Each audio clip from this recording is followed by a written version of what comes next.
Olá, bom dia. São 7 horas em Brasília. Hoje é dia 27 de outubro. Praticamente mais um mês acabando, não é verdade? O tempo passa rápido, não, pessoal?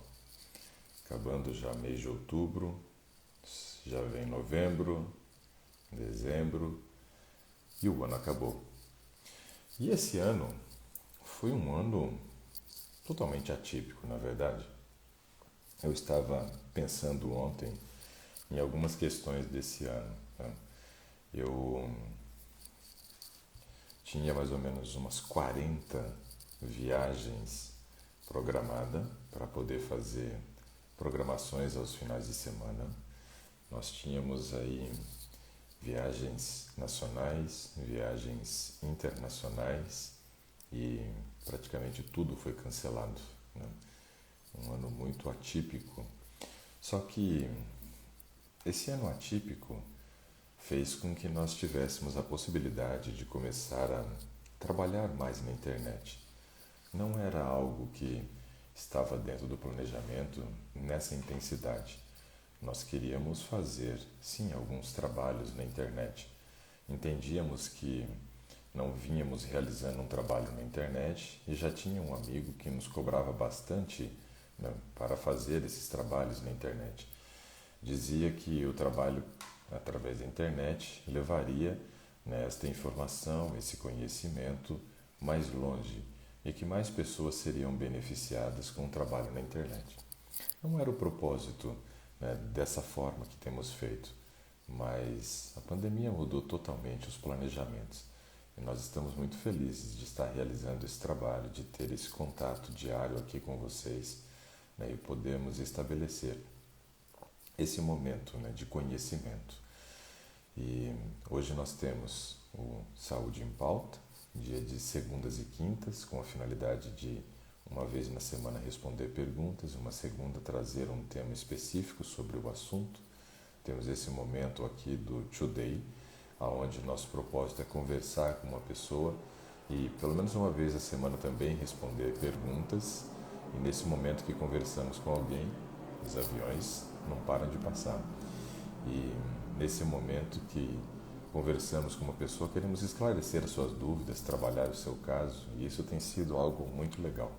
Eu já vi aqui, por exemplo, que a Tatiane já fez o pedido para participar conosco, né? Então já vou chamar você daqui a pouquinho, tá, Tatiane?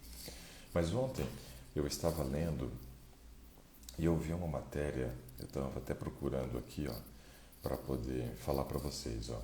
Na verdade, são duas matérias que rapidamente eu queria compartilhar. Já que a pandemia mudou totalmente o sistema de trabalho nosso, não tem como hoje a gente ainda não falar dela, não é verdade? Mas veja como que nós estamos, né, numa variação de mortalidade. A média móvel de mortes no Brasil, isso é matéria de ontem, é a menor dos últimos 172 dias. O índice, né, trazido por aquele consórcio de imprensa, né, diz que nós chegamos aí a 461, né, mortos diariamente. Esse índice não era atingido desde o dia 8 de maio e hoje o total já de mortos são de 157.451 pessoas. É bastante gente. Mas a média móvel então ficou em 461. Porém, essa daqui é uma outra matéria que eu quero compartilhar para vocês, que essa já chama atenção com relação a essas questões da pandemia. O Brasil tem 8 estados com tendência de alta em mortes por Covid. Casos registrados chegaram a 5,4 milhões no Brasil. E aí nós temos então 8 estados que tiveram aumento no número de mortalidade. Bom, os 8 estados são os seguintes, né, que tiveram aumento, né? Paraná, Rio Grande do Sul, Santa Catarina, Acre, Amazonas, Amapá, Ceará e Pernambuco. Desses estados aqui, eu queria chamar a atenção para o Amazonas. O Amazonas foi um dos estados, né, que teve aí um caos, né, estabelecido, um dos primeiros estados aí do norte, que teve um caos estabelecido, né, no seu sistema de saúde. Depois ele conseguiu um certo controle da pandemia. Escolas foram liberadas, se não me falha a memória, o Amazonas foi o primeiro estado a liberar, né, para ter a volta às aulas. E aí, no caso, estamos percebendo agora um aumento, né, do número de mortalidade. Isso provavelmente se deva porque quanto mais pessoas vão para a rua, maior é a circulação do vírus. E nós estando no momento de maior circulação do vírus, obviamente sem vacina e sem remédio, isso faz com que essa média móvel de mortalidade seja uma média que flutue muito. Estamos percebendo isso. Também tem matérias falando a respeito das vacinas e falando da vacina de Oxford, mas como eu citei ontem, por exemplo, todas as vacinas elas estão se mostrando seguras, mas não dá para avaliar o grau de eficácia. Algo que a gente sabe que é importante e precisamos continuar fazendo é manter um estilo de vida saudável e buscar aumentar ao máximo a nossa imunidade, porque aparentemente essa situação não vai passar tão rápido quanto a gente gostaria. Bom, vou chamar aqui a Tatiane e vou cumprimentar algumas pessoas que estão conosco aqui. Entrou aqui já bem cedinho com a gente foi a Marta Correia, Zique Cris, a Dedeia, Mauri, a Rúbia Maia, a Carmelita. Olha só, que beleza. Vamos lá, vamos conversar. Como é o nome? Meu nome é Fátima. Fátima. Isso. Eu vi que era a Tatiane que disse que queria falar e a Fátima que apareceu. Como é que vocês fazem uma mágica dessa? É a minha patroa que me foi. Eu trabalho aqui com ela, né? E eu tô passando assim com a problema de coluna, sabe? Muita dor na coluna, nervo ciático, não sei. Aí o médico fala pra mim que é pra mim conviver. Eu tenho que aprender a conviver com essa dor, mas só que já tomei de tudo, remédio. Não tá resolvendo. Até vou fazer o exame agora pra ver. E aí, eles são legais, né? Porque como dores não são com eles, né? Então é fácil falar para o outro conviver com a dor, na verdade. Pois é, que situação. Essas dores na coluna, Fátima, né? Começaram quando? Ainda tem mais assim, mais ou menos um mês aí, assim. Um mês. Um mês. E aí, no caso, você fez quais tipos de exame? Oi? Você fez algum tipo de exame? Chegou a fazer um raio-x? Fez uma ressonância magnética, alguma coisa assim ou não? O raio-x não deu nada. Porque o raio-x a gente pergunta, mas o raio-x ele é um exame hoje muito pobre de informação, né? A gente sabe que ele não traz, né, as informações que a gente gostaria. Hoje precisa se fazer ou tomografia ou, o mais comum, uma ressonância magnética. É isso que nos ajuda a descobrir os problemas. E também perguntar o seguinte: qual a sua idade, Fátima? Eu fiz 50. 50. Ok. Continua ainda menstruando normal, não entrou em período de menopausa nem nada. Tati? Oi. Não deu para entender, Fátima. Você continua menstruando normal? Menstruando? É. Não, não tenho mais. Faz mais de 3 anos. Então, esse é um aspecto muito importante, né? Pelo seguinte, quando a mulher para de menstruar, ela está passando por um momento de alteração hormonal, né, no seu organismo. Essas alterações hormonais faz com que diminua então a produção de estradiol, o estrogênio, né? E também tem uma redução na produção de testosterona. Esses são hormônios sexuais, tanto feminino quanto masculino, no caso. Mas algo que a gente sabe que é muito perceptível é que quando a mulher atinge esse período da menopausa, ela aumenta muito o risco para desenvolver problemas ósseos, aonde começa um processo de descalcificação óssea. Só que aí entra um aspecto importante. Se começa a descalcificar os ossos, esse cálcio está vindo para a corrente sanguínea. Só que o cálcio que vem para a corrente sanguínea não pode ficar na corrente sanguínea, Fátima, porque ele é um dos fatores de coagulação. Então, imagina, você vai fazer um processo de coagulação dentro do seu sangue, vai formar ali um trombo, né, que é um sangue coagulado, e isso pode entupir uma veia depois e você ter um acidente vascular cerebral, um AVC, né, pode ser também que tenha um infarto.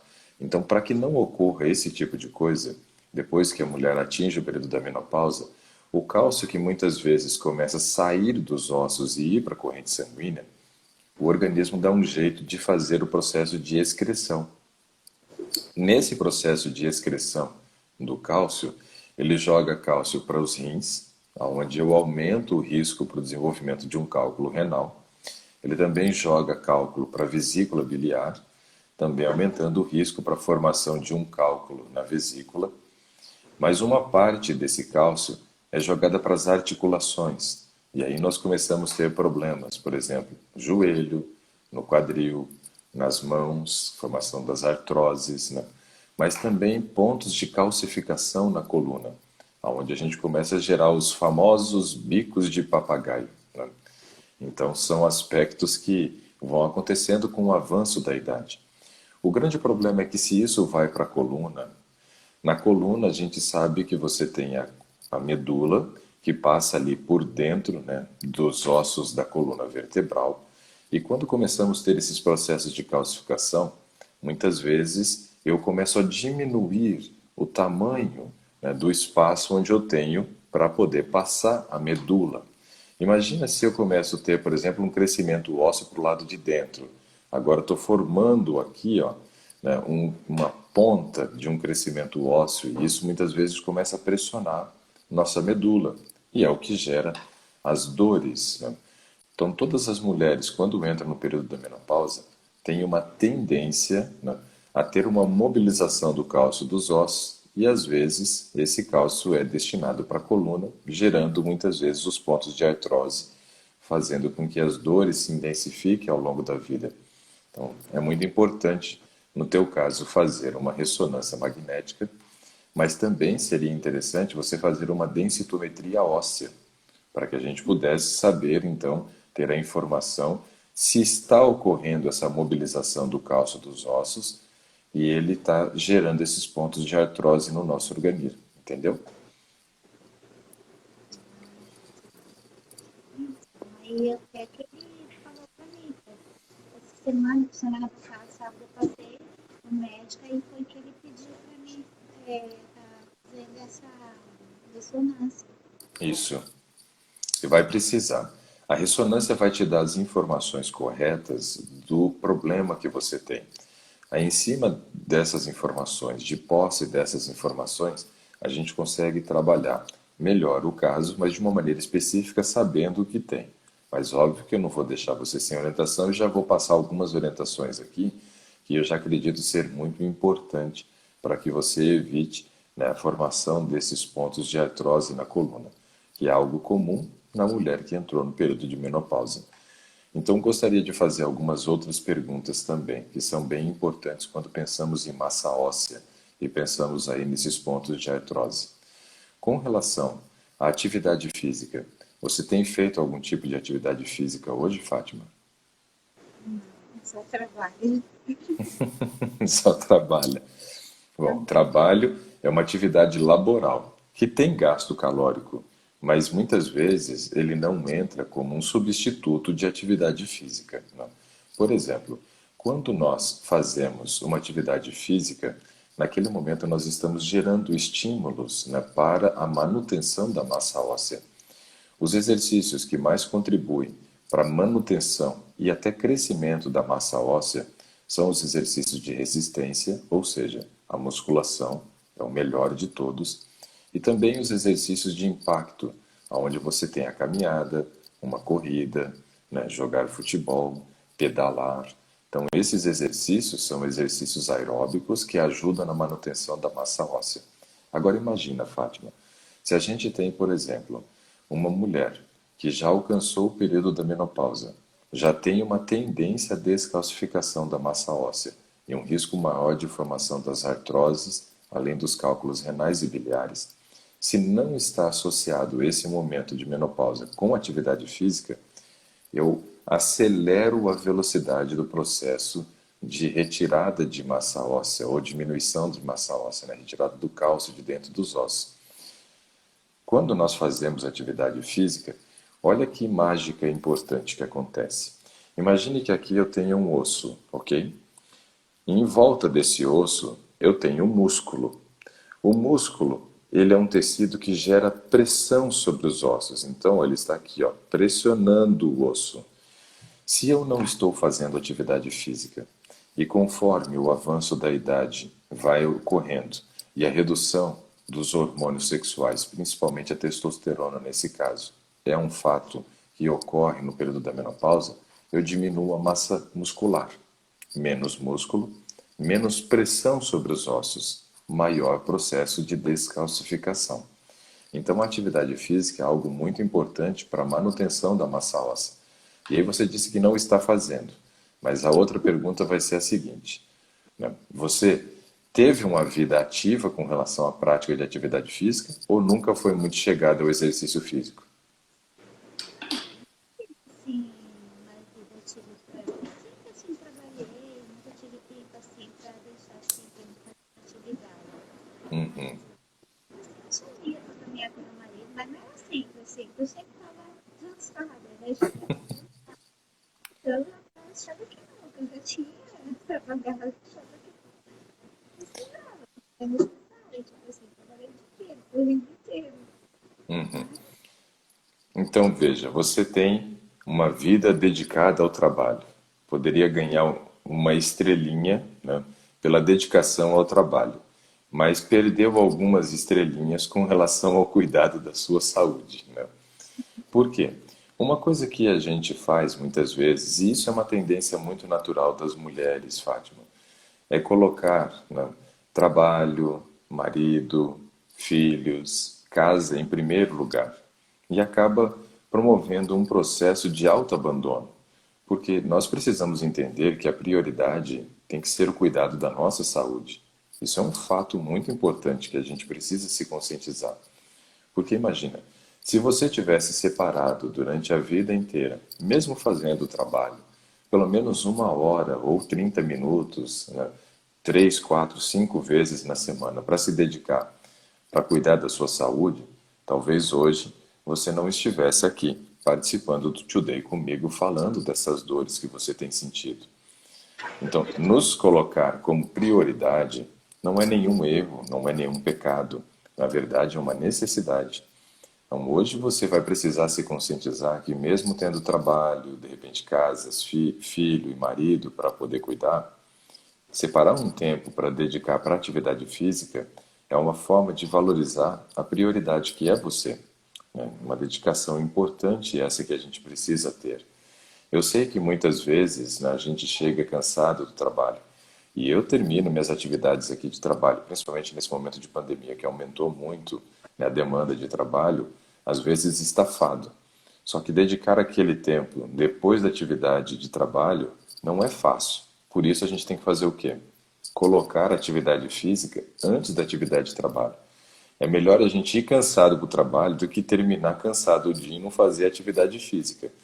E o exercício físico, meia hora que você consiga fazer diariamente, bem planejado, não vai deixar você cansado a ponto de ter uma redução, né, de desempenho no trabalho, mas vai, na verdade, melhorar o seu desempenho no trabalho, porque vai gerar mais ânimo, vai aumentar a produção de energia do teu organismo, porque quando fazemos atividade física, aumentamos o número de usinas produtoras de energia do nosso organismo, que são as mitocôndrias, que estão lá nas células. Ou seja, quando fazemos atividade física, melhoramos o nosso desempenho. Só que aí, nesse caso, é necessário que a gente consiga colocar o exercício físico antes do trabalho. E aí eu estou vendo que você está de touca, né? E aí eu Sim, vou fazer a seguinte pergunta: onde você trabalha? eu trabalho na Alice Salgado. E aí, no caso, que horas começa o seu horário de trabalho? Que horas? 7 horas? 7 até as 15. Não, até as 17. 7 às 17, ok. Veja, 7 horas é um horário bem cedo e diferente da maioria dos trabalhadores que entram no trabalho hoje às 8, às 9, né? Então, se a gente for observar, para você conseguir fazer meia hora de exercício, né, antes de ir para o trabalho, você vai ter que acordar bem cedo. E qual o horário que você acorda costumeiramente? 5h30. 5h30. Acordar 5 horas para você conseguir fazer meia hora de exercício seria algo muito pesado para você hoje? Não, às vezes eu nem durmo à noite, eu sinto muita dor na coluna, eu não consigo. Eu durmo com remédio, eu preciso estar tomando remédio para poder dormir um pouco. E Ok. não é só aquele picadinho, nunca durmo a noite inteira. Eu É. sempre sinto pouco.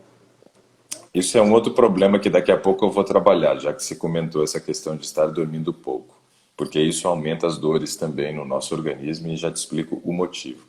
Então veja, se você já não está conseguindo dormir bem, né, fazendo atividade física, talvez você comece a reverter um pouco desse quadro. Por quê?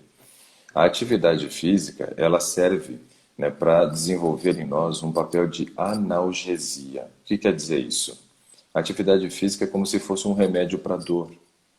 Ela tira a dor, porque ela traz a produção de alguns hormônios no nosso organismo, um deles, a endorfina. A endorfina é um hormônio que gera um grau de relaxamento no organismo, que traz uma sensação de bem-estar e ajuda no controle da dor. Então seria interessante a prática da atividade física nesse aspecto também, além de evitar as descalcificações ósseas e a calcificação da coluna, que pode ser um caso que esteja acontecendo por causa da menopausa.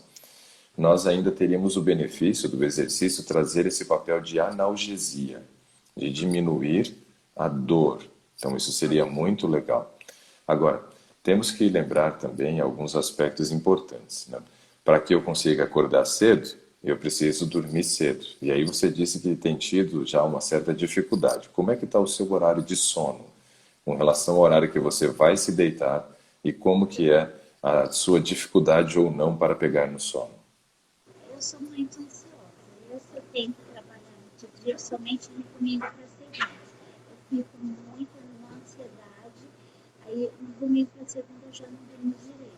Porque esse dia eu tenho que levantar. Não só não pode levantar, porque eu tenho que trabalhar, que eu tenho que sair cedo. Aí, no domingo para segunda, eu já não durmo direito. Aí, Uhum. mas o meu horário de deitar é 10, 10h30. É assim, mas eu demoro para pegar no sono. Eu posso deitar, mas eu não consigo dormir. Eu demoro. Mesmo que eu tome um remédio para relaxar, para mim poder dormir, eu demoro ainda. Você tem feito uso de remédio para dormir ou tem feito uso de relaxante muscular? Remédio para dormir. Remédio para dormir mesmo. E ainda assim, às vezes, tem dificuldade para pegar no sono. Ok, Sim, Fátima, exato. vamos. Eu clonazepam. Só que eu tava Nossa. tomando medinho, que é pesado. Eu tomei diazepam, mas eu fiquei assim, sonolenta, mas não era aquele sono que eu queria, que eu precisava, sabe? Pois é, dorme, mas não do jeito que gostaria, né? Uhum. Ó, se a gente for observar um detalhe, o clonazepam, que você disse, né, para dormir, eu quero só te mostrar um negócio aqui, ó. O clonazepam, ele é uma medicação que está indicado aqui para o tratamento, né, de problemas epiléticos, né? Também serve para o tratamento aqui de outras doenças, né? E, mas ele é utilizado mais comumente para adulto, né, como transtorno, para transtorno de ansiedade, né? O medicamento é mais indicado para transtorno de ansiedade. E aí no caso, o que que o médico provavelmente entendeu? Que a sua dificuldade para dormir está correlacionada ao seu nível de ansiedade. Então, esse medicamento que você está tomando para dormir, na verdade, não é para dormir, é para controlar a sua ansiedade. E aí, controlando a sua ansiedade, como reflexo disso, ele te ajudaria a dormir. Então, o maior indicativo dele é para tratamentos epiléticos e para ansiedade, depressão. Então, no caso, o médico está entendendo que a sua dificuldade para dormir está correlacionado a você conseguir controlar ou não o seu padrão emocional, entendeu? Então, esse é um aspecto importante. Quando você deita, por exemplo, na cama, Fátima, você tem uma mente muito agitada, onde você fica pensando no dia seguinte, nas atividades que tem que realizar ou não? Às vezes não, às vezes só isso, assim. Eu tento assim pra me relaxar, mas parece que não desliga. Tipo assim, não sei, não consigo. Tá. Amigo, Porque você falou sobre a questão, né, da ansiedade do domingo para segunda. Então eu imaginei que de repente quando você deitasse, você ficasse ali com a mente agitada, já pensando nas atividades do dia seguinte, né? E assim por diante. Porque essa questão de agitação da mente na hora de dormir, ela é péssima, né? Péssima. E aí, no caso, quando a gente tem esse tipo de agitação, a gente tem que botar no papel esse tipo de coisa, né? Pega lá uma caderneta, um caderno e vai anotar as preocupações, porque, veja, a palavra preocupação é uma palavra composta, né? Ela começa com a palavra pre ou pré, né? Pré vem do latim e quer dizer antes, né? Antes. Ocupação é se ocupar. Então, pré-ocupação ou preocupação é se ocupar antes da hora, né? Com coisas que ainda vão acontecer ou coisas que, na verdade, nem sempre vão acontecer. Isso é preocupação. Por isso que eu estava perguntando se sua mente se agita muito à noite, porque muitas pessoas têm dificuldade para dormir por causa dessa mente agitada à noite. No teu caso, parece que o que a gente está precisando é estabelecer mais uma rotina de sono, cuidar com alguns detalhes que vão te ajudar a dormir mais cedo. Porque quem não dorme, Fátima, não controla a dor. É impossível controlar a dor sem ter uma boa noite de sono. Por quê? Quando você dorme, você tem o primeiro e o segundo tempo de sono. O primeiro tempo de sono, ele vai das 21 horas e 30 minutos até as 2 horas da manhã. Claro que isso é uma média de uma pessoa para outra. Tem uma variação, mas na média começa às 21h30 e se estende até as 2 horas da manhã. Nesse primeiro tempo de sono é quando você vai conseguir controlar o cortisol, que é o hormônio do estresse. Esse hormônio que acaba gerando em nós esse nível de ansiedade muitas vezes elevado. Se a gente conseguisse controlar esse hormônio, né, que gera um nível de estresse, isso ajudaria muito a você trazer um grau de relaxamento que você precisa para conseguir dormir melhor. Além disso, para diminuir as dores, né, e evitar ainda mais os processos de descalcificação óssea. Então, o sono é uma parte importante do seu tratamento. Claro, o uso da medicação tem uma finalidade de controlar a sua ansiedade. Mas mesmo com o uso da medicação, você tem percebido que você tem dificuldade para dormir ou não? ainda tem. Pois é. Mesmo quando eu fico lá na banca, eu acho que eu dormi assim, eu não durmo a noite toda. Aí eu durmo só que eu tento dormir, só durmo só até umas certas horas, e depois eu acordo. Então, veja que a medicação não está cumprindo o papel que a gente gostaria que cumprisse, não é verdade? Talvez Tem o. que pegar no sono, mesmo tomando demora, e depois a noite inteira, senão eu vou deitar, vou tomar remédio pra fazer efeito, eu vou acordar só na hora de eu ir trabalhar, ou no horário que eu tenho, que eu de costume, né? Assim, umas 2, 3 horas ainda pra pegar o sono. Então, o que a gente percebe é que a medicação tem ajudado. Pero no mucho, como o pessoal fala, né? Está ajudando, mas não muito, né? Então, veja, tem algumas outras questões que precisam ser resolvidas nessa história, não é, Fátima? Porque se a medicação tivesse cumprindo toda essa função de levar você, né, até o horário de acordar, né, ininterruptamente, é uma questão. Mas ela não tem feito esse papel. Você percebe que com o uso da medicação, ela ajuda a controlar bastante a sua ansiedade ou não? É, ela me deixa mais, assim, calma, assim, né? Eu não fico tão agitada, porque eu ficava muito agitada.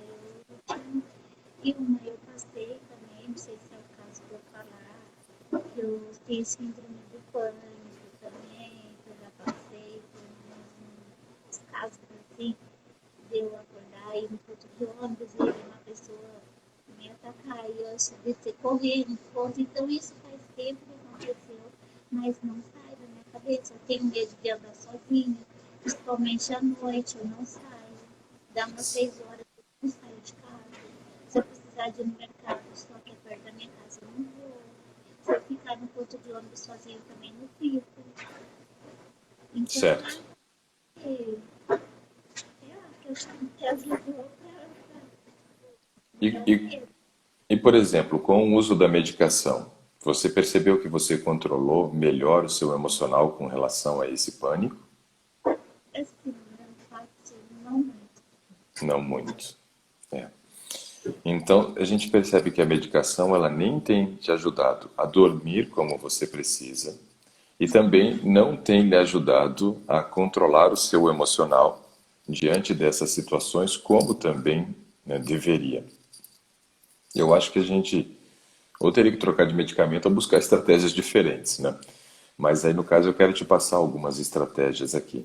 Porque dentro do teu caso, Fátima, se você não fizer exercício e se você não dormir, a gente não vai ter o resultado que espera para conseguir melhorar dessas dores da coluna e nem evitar uma progressão do problema que pode ser, como eu falei, um bico de papagaio ou uma calcificação aí dos discos intervertebrais, de repente uma hérnia de disco que está se instalando. Então é importante a gente observar esses detalhes. Então veja, a rotina de sono e a prática da atividade física são fundamentais. Agora, quando que a gente começa a dormir melhor, Fátima? Quando a gente começa a criar uma rotina do sono e ela começa pela manhã. A primeira coisa que eu diria para quem quer dormir cedo é acordar cedo. Isso você já faz. Você já acorda cedo. E eu ainda estou pedindo para você acordar mais cedo ainda, para poder colocar uma rotina de atividade física aí que vai te ajudar na rotina do sono também. Isso é bem importante, né? Então veja só um detalhe. Quando a gente faz atividade física, isso cansa o nosso organismo, né? Por menor que seja o índice de esforço, nos tira de uma zona de conforto e exige um gasto calórico maior. Gera muitas vezes um cansaço que favorece uma melhor noite de sono. Então, a atividade física já lhe ajudaria nesse aspecto, acordar cedo e fazer atividade física. Só que nós temos que implementar algumas mudanças, muitas vezes, no período da noite, para ajudar a contribuir para essa rotina do sono. Eu quero te fazer algumas perguntas aqui para ver o que nós podemos mudar para que você consiga imprimir uma rotina do sono e consiga dormir melhor. Se você conseguir dormir melhor, é por aí que você vai começar, né, a resolver os problemas. Primeira pergunta com relação ao período mais do final do dia. Que horário que é o seu jantar?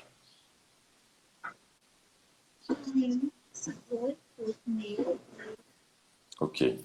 Então, já começamos errado, né? A questão da construção da rotina do sono. Por quê? Se você come por volta de 8 horas, 8:30 da noite, isso quer dizer que você está comendo muito próximo de um horário que nós gostaríamos que você estivesse indo deitar. Nosso metabolismo à noite, Fátima, ele desacelera bastante.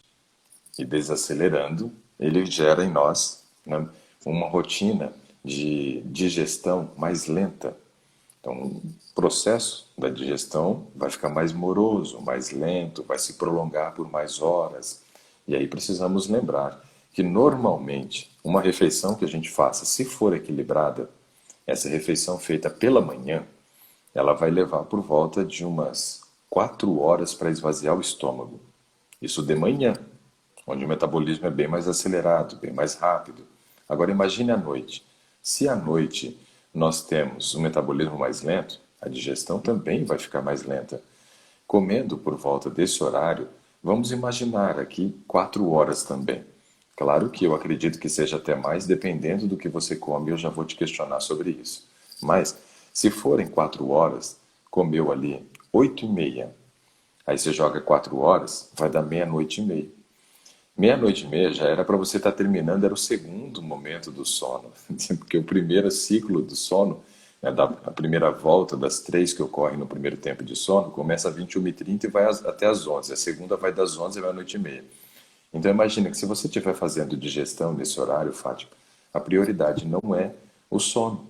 Então a qualidade de sono que você vai ter nesse momento não é boa. Você pode até estar deitado e dormindo, mas isso não quer dizer que o seu organismo esteja fazendo os processos que deveria estar fazendo, porque ele está envolvido com digestão. Eu coloquei alguma coisa para competir com o meu sono. Então nós precisamos ajustar esse horário de sono aí. O horário do sono, o horário da refeição, desculpa, o horário da refeição que a gente tem que ajustar, devemos lembrar o seguinte: qual o horário que o nosso metabolismo começa a desacelerar? Quando chega o momento do pôr do sol. Então, o mais próximo possível do horário do pôr do sol deveria ser o nosso horário de janta. Então, temos que regularizar esse primeiro aspecto. Segunda pergunta: o que você costuma comer no horário da janta? Eu sempre como arroz. Eu só como assim. Na minha janta é uma. Quando eu faço assim, mais refinado, assim, assim, ou eu um repicado, eu faço mais repicado, e uma salada. É isso. É a minha janta e meu almoço, porque arroz e feijão não Tá. como. Você vê que Eu como um dos alimentos que você citou, por exemplo, é o macarrão alho e óleo. Quando a gente, quando a gente vai observar os ingredientes, né, presentes nos alimentos, nós temos ali os nutrientes, né, que fazem parte desses ingredientes. Por exemplo, o macarrão é carboidrato. Ótimo, sem problema nenhum. O macarrão, ele sendo carboidrato, vai ter uma digestão rápida, né, não vai sobrecarregar o tempo de permanência do alimento no estômago. Porém, quando ele é feito com alho, sem problema, mas com óleo, aí o óleo nós estamos falando da gordura, do lipídio. A gordura é o nutriente de mais difícil digestão, Fátima. É aquele que mais leva tempo para ser processado dentro do nosso organismo. Por quê? Porque olha só que informação interessante. Quando nós comemos um carboidrato, pode ser que seja o amido, aí no caso do macarrão, quando eu estou mastigando esse macarrão, eu estou liberando saliva. Ao liberar saliva, eu estou liberando uma enzima chamada amilase salivar. Essa enzima já vai começar a digestão do amido na boca e dar continuidade no estômago. Então veja que o carboidrato começa a sua digestão na boca, continua no estômago e termina no intestino. Agora, se fosse, por exemplo, uma proteína, a proteína começaria a digestão no estômago e terminaria a digestão no intestino. Mas quando falamos de uma gordura, a gordura começa e termina a digestão no intestino. Ou seja, todo o processo da digestão da gordura é bem mais lento e sobrecarrega muito mais o tempo, né, de digestão do que os outros ingredientes aí que nós falamos, os nutrientes que falamos, o carboidrato e a proteína. Então, o macarrão alho e óleo, por exemplo, seria um problema por causa da gordura e não por causa do macarrão em si. Se de repente você fizesse um macarrão com molho vermelho, né, buscando uma opção que tivesse menos gordura, isso sobrecarregaria menos o tempo de permanência do alimento no estômago e não interferiria no seu padrão de sono. Aí você citou, por exemplo, saladas, né, refogados, né, que você costuma comer à noite. E quando você come o refogado ou a salada, ele é acompanhado por algum tipo de carne? às vezes eu faço assim, uma carne de panela, assim, um pedaço, né? Comer. Às vezes, quando eu não faço esse prato, eu faço uma carne com batata e eu já como. Ok. E aí, no caso, nós estamos falando de uma batata, que é carboidrato, digestão rápida também, mas de uma carne bovina. E essa carne bovina, por mais que a gente retire aquela gordura que está em cima da carne, que a gente chama de gordura de cobertura, ainda nos sobra uma gordura que está entre a fibra muscular ali. Quando a gente olha aqueles pontinhos brancos na carne, aqueles pontinhos brancos são gordura, que a gente chama de gordura intramuscular, gordura de marmoreio ou gordura de suculência. Qualquer um dos três nomes vale para essa gordura. A questão é que mesmo que a gente consiga retirar o máximo de gordura de cobertura, ainda temos gordura nessa carne. E aí na hora que você vai fazer essa preparação aí, por exemplo, dessa carne com batata, você ainda costuma adicionar óleo na preparação ou não? Não, eu não tenho nada. Eu ponho um pouquinho de azeite. Aí então, forma a carne, eles comem de peito, eu corto para cozinhar a carne. E aí eu boto na carne mesmo. Tá. Ainda tiro assim que eu gosto, da gordura da carne. Eu tiro. Então, porque se você acrescentasse mais óleo, estava piorando ainda mais a situação, porque a carne já tem a própria gordura dela, né, que vai fazer com que o tempo de permanência do alimento no estômago seja maior, que o trânsito intestinal também seja menor. Então, nesse caso, você pelo menos não comete esse equívoco de ainda adicionar mais óleo. Diz que usa um pouquinho de azeite, mas um pouquinho não é muito, né? Pelo menos a gente entende assim. É que às vezes o meu pouquinho é diferente do seu pouquinho também, né? Tudo depende, né? Tem vários pouquinhos, né? Então a gente tem que observar esses detalhes. Mas aí, o que a gente pode pensar? No horário da noite, a gente precisa buscar que essa refeição seja mais leve. Então, entre as carnes, nós temos aí principalmente o frango, o peixe, carne bovina. Se fôssemos avaliar dessas três, aqui talvez a gente consiga tirar a maior quantidade de gordura, né, ou deixar ela praticamente isenta de gordura, é o frango. É o frango. É claro que eu sou vegetariano. Eu não recomendaria, obviamente, o consumo de carne para ninguém. Porém, eu preciso respeitar o ritmo e o momento de cada pessoa. Eu não posso impor a minha realidade para você, Fátima. Isso seria um crime. Eu querer impor minha realidade para você. Então, dentre as opções que eu vejo para você, a carne de frango no período da noite, se você consumisse lá com seus vegetais refogados ou com a sua salada, seria mais interessante do que o uso da carne bovina, por essa dificuldade de nós conseguirmos eliminar a carne, eliminar a gordura da carne, né?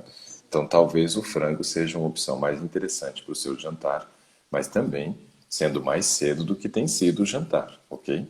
Então, tenta dar uma melhorada nesse aspecto. Cuidado com a carne bovina no período da noite, pela concentração de gordura.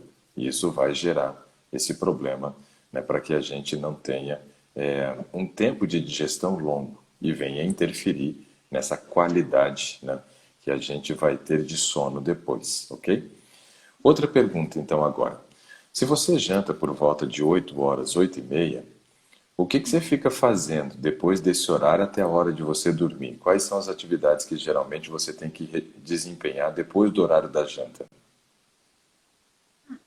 E depois que eu janto, eu vou lavar o rosto. Aí tiro a boca do meu marido, que me leva o marmita também. Aí eu vou tomar banho, eu sempre tomo banho mais tarde. Eu já tomo banho, eu vou deitar. Tem filhos, Fátima? Aí, fico casada. Tudo casado já. Não tem Os mais, dois não tem mais ninguém em casa, então. só eu e o marido. Ok. Então, aparentemente, depois do horário da janta, você não tem muitas atividades a desenvolver, desempenhar até a hora de dormir, né? Não. Ok. Isso é uma notícia boa. Mas aí eu vou perguntar então assim, ó. Depois das 6 horas até o horário da janta, quais são as atividades que você faz antes? Ixi. Chego em casa, serviço, aí eu vou aceitar o pão. Aí eu fico ali, mas às vezes eu assisto um pouco de TV, às vezes eu fico no celular, mas depois vou fazer nada. Ok. Então não tem muito trabalho com relação à limpeza de casa, lavar roupa, esse tipo de coisa nesse horário. Não. Tá. Então, ó, nós não estamos aí com uma situação difícil de resolver. A gente só precisa organizar e, de repente, inverter a posição das coisas, né? Ao invés de ter esse momento aí onde você assiste uma televisão, mexe no celular e tal, antes do horário de janta, a gente coloca a janta primeiro, depois você vai para essas atividades e encerra essas atividades aí com pelo menos 1 hora antes do horário que você pretendia dormir. O ideal é que se você quer deitar ali para dormir 21 horas e 30 minutos, no máximo às 20 e 30 você encerre as suas atividades principalmente as atividades correlacionadas ao uso de televisão e celular, que são coisas que produzem fótons luminosos e acabam destruindo, né, a melatonina que circula na corrente sanguínea. E aí, nesse caso, atrapalha muito, né, na chegada do sono. Estou destruindo o hormônio do sono. Então eu vejo que a gente tem alguns ajustes para fazer no horário da janta, no que você vai comer na janta, né, para que você tenha algumas atividades de lazer depois, como você disse, mexer no celular ali e também assistir televisão, mas não prolongando muito essas horas para não interferir também na qualidade de sono. Ok, muito bom, muito bom. Comece a criar essa rotina. E aí você disse que costuma tomar o banho mais próximo do horário de dormir, né? Um banho morno, a gente sabe que é algo que traz um grau de relaxamento para nós, né? Você mora onde, Fátima? Eu moro em Marília, estado de São Paulo.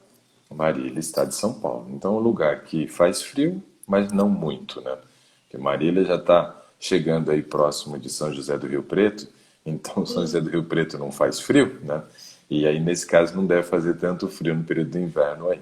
Mas um banho morno, ele ajuda a trazer um grau de relaxamento para nós, né? E vai trazer essa possibilidade de você conseguir dormir melhor, né? Muitas vezes, até um escalda-pés, que é você colocar os pés dentro de uma bacia com água quente ali, claro, numa temperatura que seja suportável, melhora a circulação do sangue, ajuda a oxigenar mais as células, né? E vai trazendo aí esse grau de relaxamento que você precisa para poder dormir. Uma boa leitura, né, ajuda também a gente a relaxar para poder dormir. Mas algo que eu acho muito interessante, que ajuda bastante mesmo a gente dormir melhor, é deitado na cama, ali antes do horário que a gente quer dormir, fazer algumas respirações, trabalhando a respiração, entrando pelo nariz o ar. Quando entra o oxigênio, você estufa a barriga, ou seja, você está jogando o ar para baixo, usando o seu diafragma, e aí soltando o ar pela boca. Então é mais ou menos assim, ó.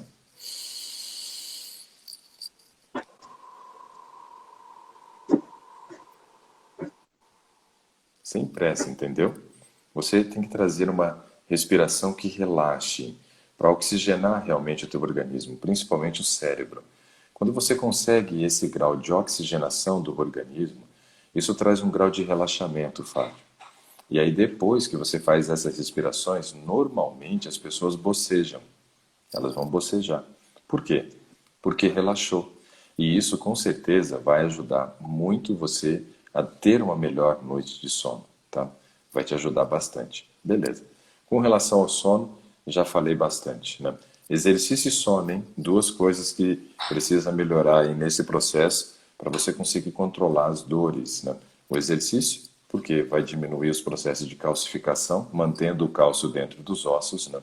O sono, porque vai ajudar a diminuir o cortisol, que é o hormônio que gera dor, e também ajuda no processo de manutenção da massa óssea, porque o processo de reconstrução dos ossos acontece enquanto estamos dormindo. Então, fundamental. Além de controlar o cortisol, que é o hormônio do estresse que gera dor. Outra pergunta, Fátima, para a gente refletir aqui. Ó. Você disse que trabalha das 7 às 17. E aí a minha pergunta é a seguinte: você tem tempo para tomar sol ao meio-dia? Tem tomado sol no horário mais quente do dia ou não? Não. Veja, pela cor da pele, né, eu e você somos pessoas que precisamos aí de um tempo maior de exposição ao sol quando comparado com uma pessoa branca, né? Uma pessoa branca, 4 vezes na semana, com 15 minutos de sol, geralmente ela consegue manter o nível de vitamina D dela normal, né? Nós já precisamos aí de 20 a 30 minutos de sol do meio-dia, coisa que geralmente não temos condições de fazer. Se não podemos tomar esse sol e não vamos ter condições, né, de manter um nível normal de vitamina D, precisamos fazer uso de suplemento. Você já fez o exame de sangue para saber como está seu nível de vitamina D? Tem feito uso de alguma medicação para regularizar o seu nível de vitamina D ou não? o médico passou esse tempo atrás que eu acabei de fazer o uso foi de umas vitaminas, né? Uhum. E estava parecendo muito leve, assim, tá com a imunidade muito baixa. Saía roupa, assim, estourava dentro da boca, lá de fora também. E aí eu passou uma vitamina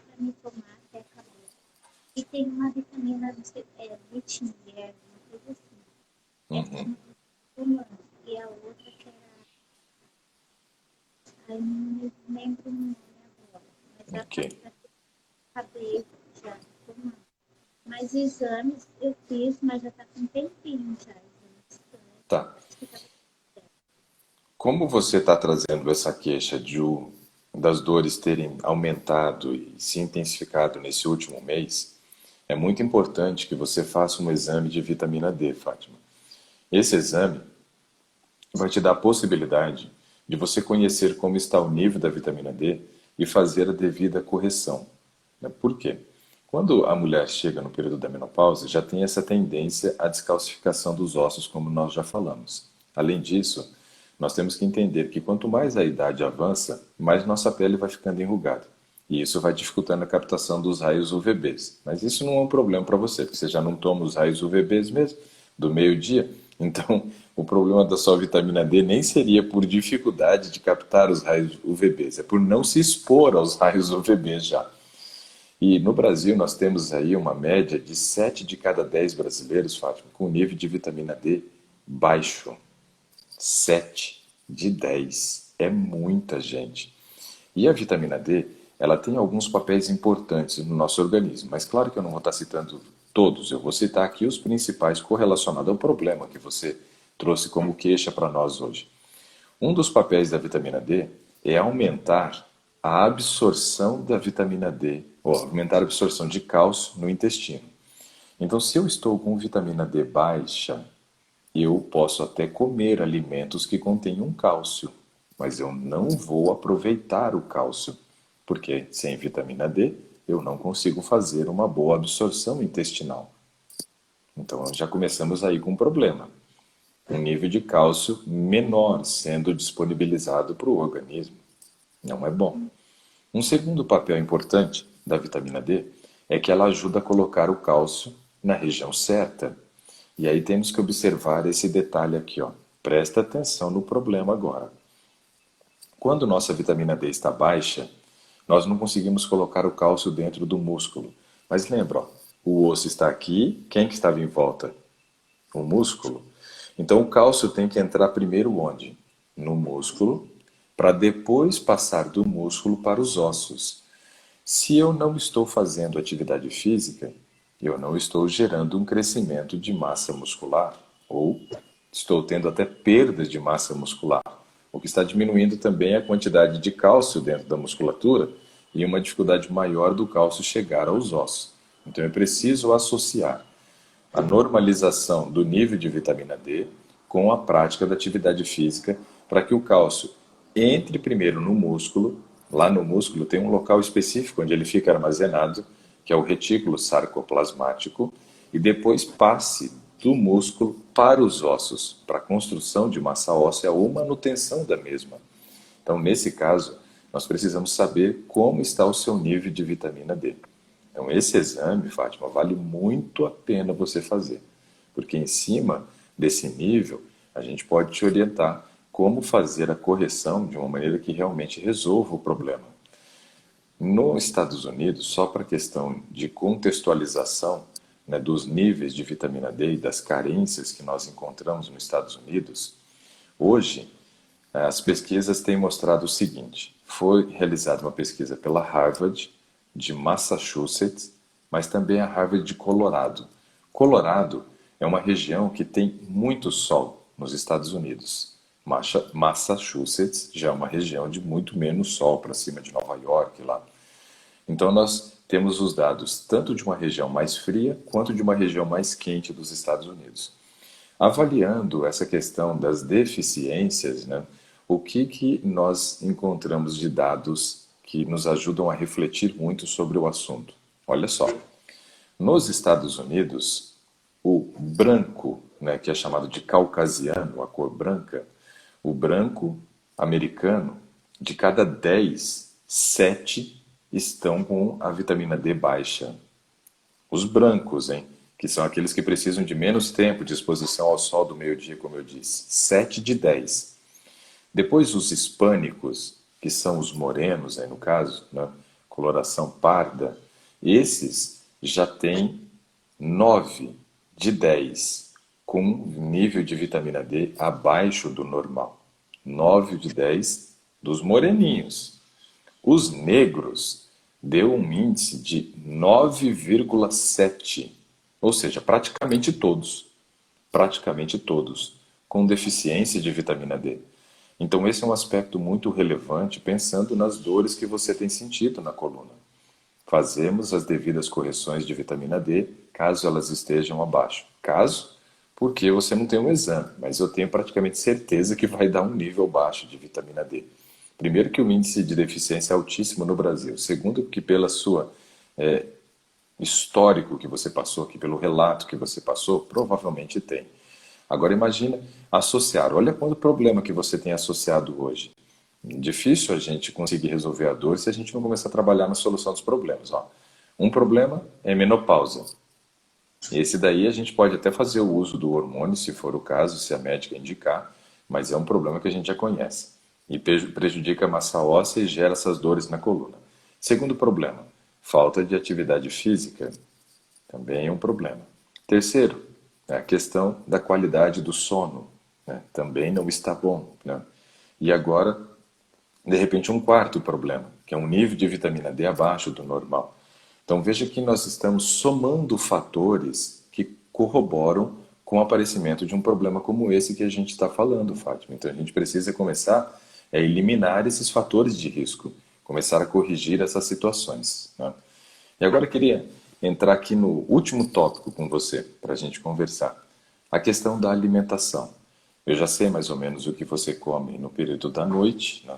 Mas quando você fala, por exemplo, saladas e refogados à noite, que tipo de salada e refogados são esses? Tem a presença de vegetal verde escuro na sua salada ou no seu refogado? Por exemplo, tem brócolis, tem couve, tem rúcula, tem escarola, tem espinafre no seu horário de janta ou não? Não, assim, eu costumo curtir de almeirão. Eu gosto Almeirão. Ele é verde, mas não tão escuro assim. Então ele não tem tanto cálcio, né, para disponibilizar. O que de mais? uma de alface e o refogado eu faço abobrinha,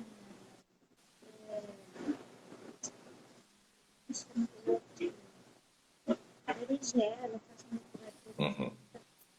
Bom, mas até agora nenhum desses são fontes abundantes de cálcio, né? E no horário do almoço, costuma comer algum desses vegetais que eu falei, verde escuro, como brócolis, rúcula, escarola, couve, espinafre? Não. E tá piorando a situação aqui, hein, Fátima? Porque, veja, Sobre refogado, assim, na janta, aí eu levo o prato no almoço, né? Mas se não,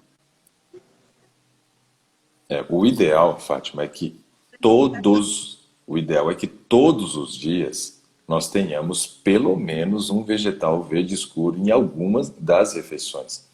Esse vegetal verde escuro pode ser um suco de couve que você tome de manhã, pode ser de repente um espinafre que você coma na hora do almoço, né? Pode ser uma rúcula que você coma no jantar. Para mim não me importa qual. A questão é que nós precisamos incluir um vegetal verde escuro em pelo menos uma refeição, em pelo menos 7 dias da semana. Pelo menos 7, não precisa ser mais que isso. Ou seja, todos os dias tem que ter pelo menos um vegetal verde escuro. Outra pergunta. Você costuma comer semente de girassol ou gergelim? Tá. São ótimos alimentos, Fátima, que você poderia incluir no seu dia a dia. Aí você pode estar me perguntando, mas como é que come esse negócio, né? Então, assim, ó, a semente de girassol, você pode estar usando ela para fazer um molho para salada. Então você vai bater a sua semente de girassol no liquidificador com um pouquinho de água e pode bater com os temperos que você gosta. Pode colocar o alho, né? Pode colocar de repente uma cebola, pode colocar um cheiro verde junto e colocar o limão, né? O suco do limão junto. Aí você vai estar fazendo um molho para salada. Esse molho é um molho que contém cálcio, porque tem a semente de girassol. Já ouviu falar de um negócio chamado tahine? Tahine. É, não. O tahine, ele é uma pasta de gergelim. Você pode fazer em casa ou pode comprar. Minha sugestão é fazer em casa, que sai muito mais barato do que comprar. Como que faz esse tahine? O tahine você tem que pegar o gergelim. Você pode comprar o gergelim com casca, o branco com casca ou sem casca também. O branco com casca é melhor, né? É muito melhor. Aí você vai pegar esse gergelim e vai colocar ele numa vasilha, numa forma, para aquecer. Então vai começar como se fosse um processo de colocar para torrar. Ele vai aquecer, ele tem que estar quente. Quando ele estiver quente, você vai colocar só esse gergelim no seu liquidificador. Geralmente a gente não coloca água. Se for necessário, você pode colocar um pouquinho de água, só que tem que ser água fervendo também, para ajudar esse gergelim a soltar o óleo dele. E aí você vai deixar ali, ó, bater, bater, bater, vai ter que desligar o liquidificador, mexer, colocar para o fundo de novo, ligar, bater, bater, bater, de novo, desliga, e vai fazendo esse processo, Fátima. Aí você vai criar uma pasta de gergelim. Essa pasta de gergelim é rica, rica, rica em cálcio. Tem muito cálcio. Quando a gente observa, por exemplo, a concentração do gergelim branco com casca, que é uma integral no caso, ele tem 7 vezes mais concentração de cálcio do que tem no leite de vaca. Então veja, é muito concentrado em cálcio. Esse gergelim, você pode utilizá-lo nessa pasta de gergelim de várias formas, várias formas. Você pode utilizar ela como um substituto do óleo na hora de você preparar um pão.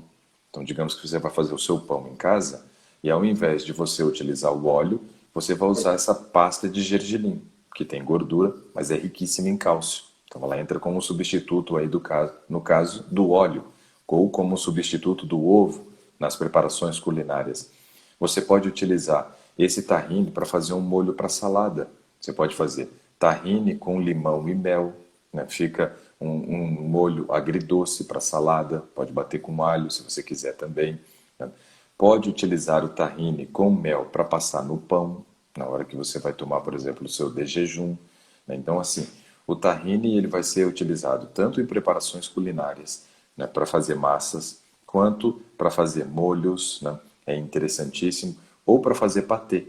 Quando a gente vai fazer, por exemplo, um patê de grão de bico, a gente tem que usar o tahine. Então você está acrescentando ali, no caso, o gergelim. Então veja só que interessante. Estamos te dando agora algumas outras opções, Fátima, para que você tenha opções, né, para incluir aí no seu dia a dia, ok? Isso vale a pena. Pelo menos um vegetal verde escuro, uma vez ao dia, todos os dias da semana, e mais a semente de girassol e também o gergelim. Você pode estar fazendo leite também, do gergelim ou da semente de girassol. E aí, nesse caso, aquele resíduo que sobrar, por exemplo, do leite de girassol, você não vai desprezar. Você vai pegar aquele resíduo que sobrou, que você fez o leite de girassol, e vai temperar ele. Você vai acrescentar ali um alho, vai acrescentar uma cebola, o limão, o sal, o cheiro verde, um tomatinho picado, uma azeitona, e vai fazer como se fosse uma ricota de semente de girassol. E aí você vai poder comer com salada, vai poder comer com pão, e aí você vai tendo agora opções diferentes que contêm cálcio. Entendeu? Então é tudo isso que você precisa, Fátima.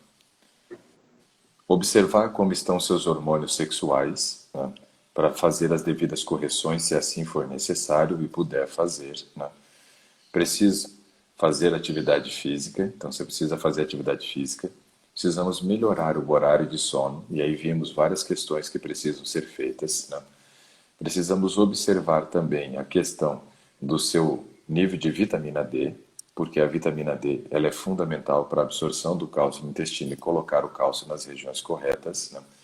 Precisamos organizar o horário da janta, né, para não interferir no padrão de sono, incluir mais alimentos que sejam fontes de cálcio, para que dessa forma a gente possa começar a resolver o problema da dor, caso seja uma dor correlacionada aos pontos de calcificação da sua coluna, formação de hérnia de disco ou até mesmo bico de papagaio. Mas a ressonância magnética é que vai trazer o resultado correto. Então, o que você precisa fazer? A ressonância, dosagem de hormônios sexuais e também de hormônios da tireoide, muito importante para a gente saber se isso também pode estar interferindo, e também avaliar seu cálcio e vitamina D. Então, são essas as dicas que eu teria para você hoje, Fátima. Eu espero que a gente tenha conseguido lhe ajudar nesta manhã. Agradeço muito sua participação. Agradeço também, né, porque foi a Tatiane, né, que pediu para você participar e parece que ela te liberou para poder ter esse momento aqui conosco. Então, nossa gratidão também a ela por ter liberado você para poder ter essa conversa aqui conosco, né? E eu espero que realmente eu tenha te ajudado, Fátima. Não é necessário, né, você fazer a retirada do seu medicamento que você tem utilizado para dormir nesse primeiro momento, mas tente implementar uma rotina de sono, como nós conversamos. E talvez chegue um momento que você também não precise mais da medicação. Obrigada, eu que agradeço. Fiquei muito feliz de estar conversando. Eu que agradeço mesmo. Que bom. Eu espero que realmente você tenha um ótimo dia e consiga resolver seus problemas. Eu tenho uma grande amiga minha que mora em Marília, né? A Tirza Magalhães, né? Tirza Magalhães, ela mora aí e agora ela está começando a trabalhar como modelo, né? Se meteu nessa vida aí de modelo, agora está modelando, né? Então, assim, um grande abraço para você, Fátima. Um grande abraço para todos vocês, pessoal, que participaram conosco aqui desse Today. Desejo aí um ótimo dia para todos, né?